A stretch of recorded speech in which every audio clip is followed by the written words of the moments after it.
মাননীয় শিক্ষামন্ত্রী সব জায়গায় গিয়ে বলে নকল আর চলবে না। 2026-এর শিক্ষার্থীরা আপনাদেরকে দেখিয়ে দিচ্ছে এই স্ট্যান্ডবাজি আর বাংলাদেশে চলবে না।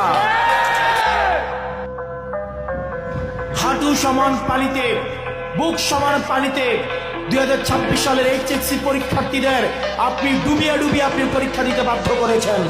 আপনারা একবার দুঃখ প্রকাশের প্রয়োজন বোধ করলেন না, বরং এই শিক্ষার্থীদেরকে আপনারা বলছেন মাদকাসক্ত।